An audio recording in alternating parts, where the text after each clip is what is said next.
So here we are. This week is the anniversary of Woodstock, and you played the festival when you were 22, and now you're playing in that same spot when you're, if I'm right, 72. Yeah, that's right. So my first question is, what do you remember about the night when you played? It was around midnight, you're going on stage. What do you remember about that? You know what? I don't have a whole lot of memories that I can separate from having seen the movie. It's so long ago that having seen the movie, having heard the records, it sort of sneaks into your brain somewhere, so you can't tell fact from fiction. But what I do remember is wandering around backstage, imagining for some reason that I had a lot more time. And so we were doing things that we wouldn't do these days if we were doing a show, you know. But those were then, and that was then, and this is now. So what I remember about it was it was a surprise when somebody came and said, "You got to play now." And I said, "I can't play now. I'm not in any shape to play now." They said, "Well, there's nobody else. You got to play now." So we got up and we did our set. That's what I remember. Now, there's an iconic moment, which you know, when you told the crowd that the New York State Thruway is closed, man. Yeah. Do you remember somebody telling you that it was closed, or what was going on? Yeah, I was, like I said in the movie, I was actually talking to the cops who were there, state troopers, who were backstage. And they're the ones that told me that the thruway was closed. I knew that they had closed some of the exits around the Woodstock area, or the roads that went to Bethel, but I couldn't have possibly gone on all of them, so I don't really know. All I know is what they told me. What's interesting to me about that moment is that communicates to a large group of people in the fewest number of words possible something big is going on. If you hear the thruway is closed, whether it's in the winter, in a blizzard, or in any circumstance, the thruway is closed, people are like, holy cow, right? Yeah, it wasn't a matter of having to explain it. Everybody already knew it was huge. You know, when you think about it, most historic events are deemed historic from hindsight. You don't know it's historic at the time. But of the times that you do know it's historic, it's usually a disaster. Floods, famines, earthquakes, something like that going on. It's very rare that you're in a moment and you know it's historic and it's not a disaster. And that was what was so surprising about Woodstock. And I didn't have to say anything other than, the New York State Thruway is closed, man. And that was a confirmation. That wasn't information that people didn't know. It was like saying, here we are, this is big. Right. So now what does it mean to you that you're going to be back on that same field this week, 50 years later? What does that mean? I don't know what it means now, and I may not even know after we do it. But I had it in mind some months ago that we didn't want to do a regular gig.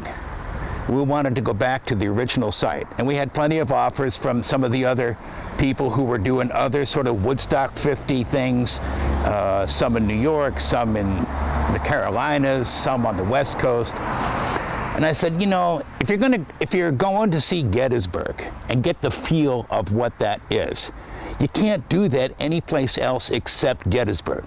Woodstock's the same thing.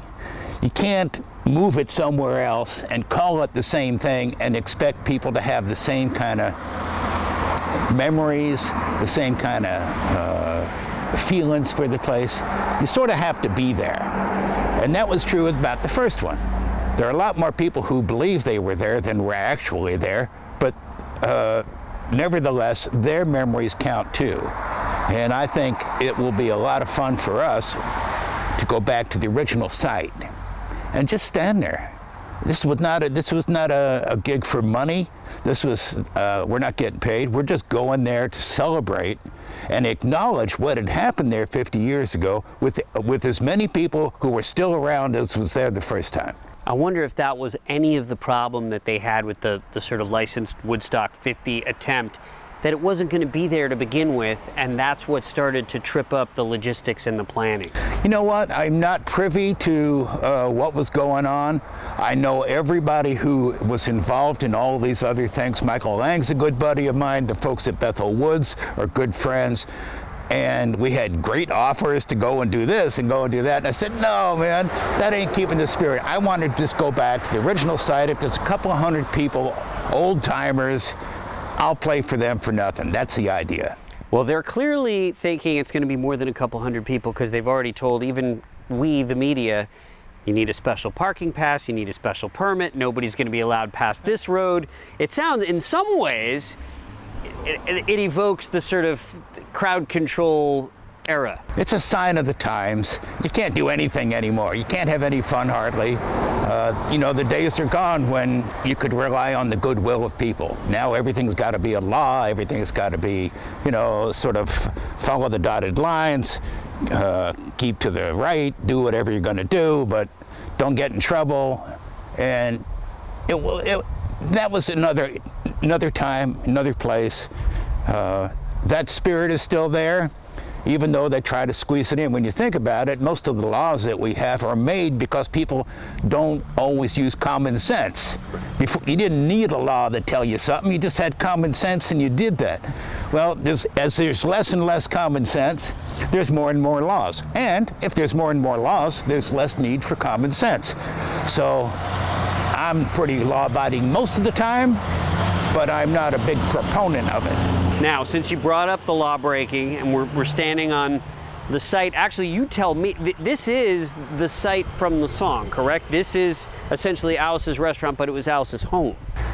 In 1964 or 5, somewhere in there, my friends Ray and Alice Brock bought this old building, and they moved into it, and Ray was a really wonderful carpenter, architect, and so he started redesigning it and rebuilding it so that they could actually live in here. And I left college in Montana in November of 1965 and came here to celebrate Thanksgiving, and the rest is just history at this point. How close to the church is the site of the garbage? It's about 6 miles from here, where we actually found a hillside with other garbage already there. And as a matter of fact, every year we host what we call a garbage trail walk. And we raise money for, you know, different organizations and have people come and walk that 6 miles. It's been very successful every year.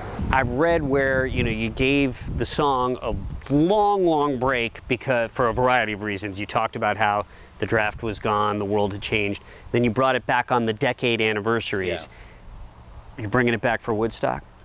I don't think so. I don't think we played it the first time we were there. I probably told some other wild tales. And I don't know how much time they're actually giving us. This is a sort of, we're finessing the relationship that we have with the owners of the original site, which is Bethel Woods. And they've been very nice to me over the years. So we don't want to screw anything up and take too long to do anything. So to take a half hour doing one song is probably not the best idea. And it is a free show, so the long-told lament that somebody says, you didn't play Alice's restaurant, I want my money back, won't be an issue, right? I didn't even think about that, but yeah, you're right. Now, I think you had a 7-song set at Woodstock in 1969. I see that Fogerty is doing his exact Woodstock set. Are you doing something similar or planning something similar? The only one I know that we'll do that we did then is probably coming into Los Angeles because it's so iconic and because it's a part of our normal everyday tour. So this comes in the midst of a little summer vacation for me, although it's not actually a vacation. We go out and work, but it's all solo stuff. So we're going to hook up with the band for this show, my normal band. That was on the normal tour, and we'll probably do the only things we know, which are what we were doing on the tour for the last year and a half, 2 years, which is in celebration of the 50th anniversary of the movie Alice's Restaurant coming out. Came out in 1969, and it was filmed right here in this old building.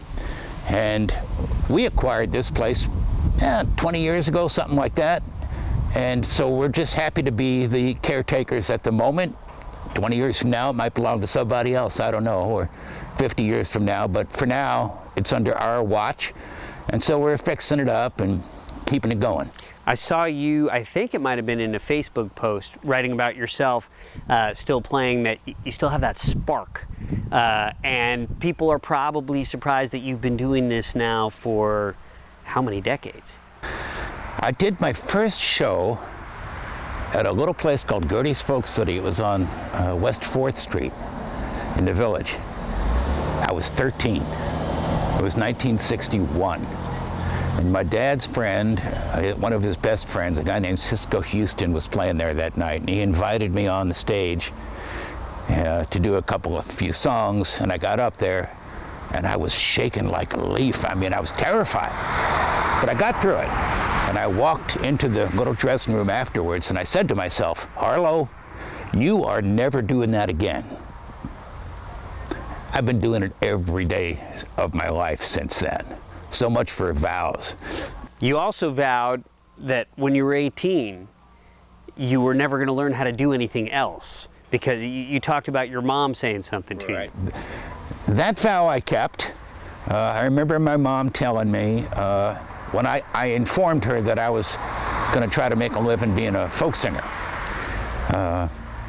My mom was a wonderful lady. She was very smart too. She said, you better find something else you know how to do, because audiences can be fickle. They can like you one time and not like you a year from then. And I'm sure if I would have followed her advice, I would be doing something else by now. Because when times get tough, you do the easiest thing you can, and or the next best thing, as it were. And there were plenty of times in my life when we were either broke or, or folk songs weren't popular anymore or whatever, that it would have been easy to do something else, even though I had no idea what that would be. So I'm glad that I unlearned everything else and stuck to my guns with this, because we're still doing it and it's going great. You pay tribute to your dad. You very often play This Land Is Your Land, if not in every show. What do you think that song means to people, and what does it mean to you? I think my dad intended to write the kind of songs that made people feel as though they were welcome in this world, they had a place in this world. Every individual had a right to feel as though they have a contribution to make as themselves. Not part of a party, not part of a nation, not part of a team or something like that. All of those things are fine, but nothing will replace you as an individual. And my dad acknowledged that, and he wrote about it in songs like This Land Is Your Land. It's bigger than just the United States. There are people singing it all over the world. They've changed the words a little to fit wherever they live. But the spirit of feeling worthwhile and feeling validated for being who you are is still really important. So I keep singing some of those songs that help reinforce people's belief in themselves. Right. I don't know if you've had any experience with folks with dementia. My mom has dementia, but they retain the music. And I went and visited her this weekend, and I sang her a few bars of This Land Is Your Land and a little bit of Alice's Restaurant too, because she was a big fan of yours. And she just recited the words ahead of me. Yeah. It's just incredible what music does. We didn't know anything about music and dementia and the connections that your brain makes of this stuff until very recently. But it was about 25 years ago. I remember going to a nursing home as part of my sort of regular routine. We would go and visit places, just to help out or do whatever.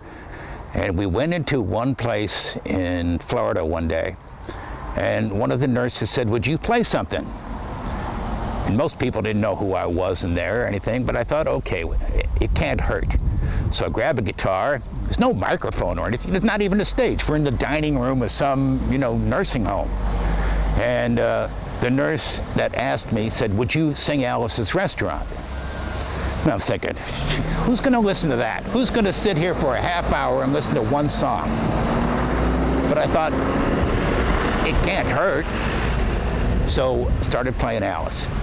And they started wheeling in these people with whose memories had gone, not just dementia, but Alzheimer's, all kinds of stuff.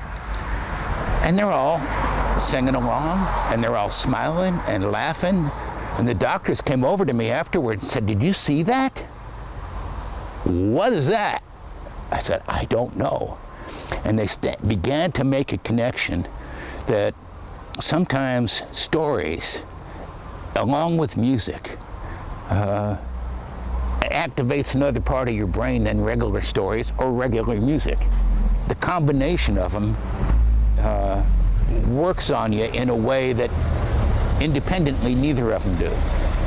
And that's when they first began to discover this connection between songs, lyrics, and people who otherwise seem not interested in what's going on suddenly are there, singing with you, laughing with you, smiling at you, that kind of stuff.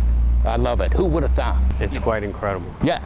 Where I'm going to end up is where we started with Woodstock. I just wonder, you know, you will have the people who went in 1969 who were there. There are going to be people coming up, "Arlo, remember me? I was the guy." And, you know, you're obviously, people always do this. Paul Simon used to talk about a guy being like, "I'm the guy holding the popcorn in Central Park in 1980. You do hear that kind of thing. But what do you think what do we make of all the time gone by, and what it'll mean to those folks who lived this long to make it back to the 50th anniversary at the same spot? Well, I think the spirit of the festival was something that grew over time. It could not have been imagined or forecast before. They didn't do the festival to have some kind of spirit thing going on. It was a regular gig. I mean, the promoters were there to make some money. The performers were there to play some songs, take home some loot, become, you know, whatever they were. And so nobody could have anticipated what the spirit of it has become. Not just for those who were there, but for those who wanted to be there, for those who felt like they belonged in that spirit. It wasn't a political thing, it was a moral thing, a cultural thing. And so there were people on all sides of the aisles, people on all sides